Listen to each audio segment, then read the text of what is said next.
الرحمن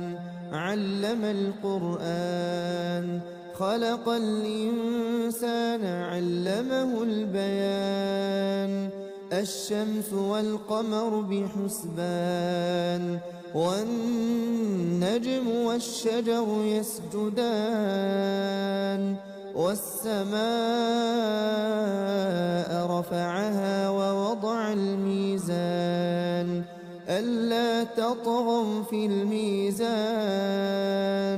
وأقيموا الوزن بالقسط ولا تخسروا الميزان والأرض وضعها للأنام فيها فاكهة والنخل ذات الأكمام والحب ذو العصف والريحان فبأي آلاء ربكما تكذبان خلق الإنسان من صلصال كالفخار وخلق الجان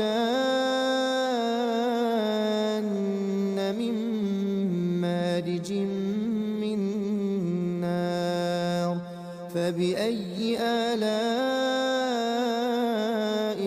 ربكما تكذبان رب المشرقين ورب المغربين فبأي آلاء ربكما تكذبان مرج البحرين يلتقيان بينهما برزخ لا يبغيان فبأي آلاء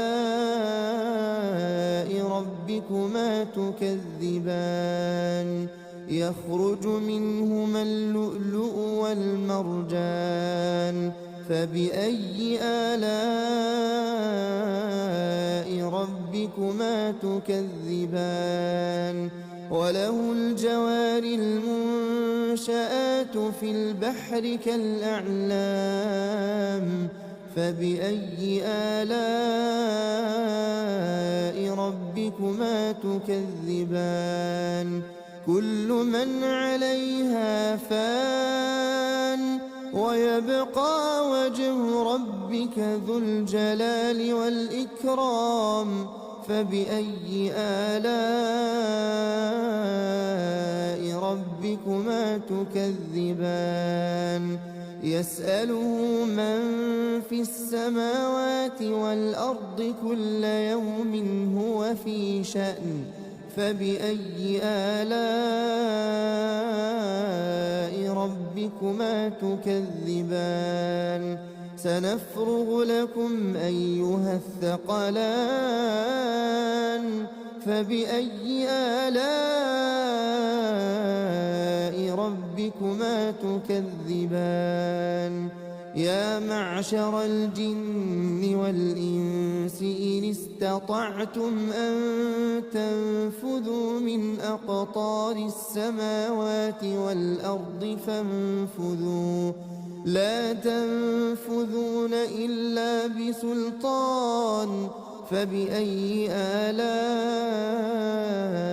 ربكما تكذبان يرسل عليكما شواظ من نار ونحاس فلا تنتصران فبأي آلاء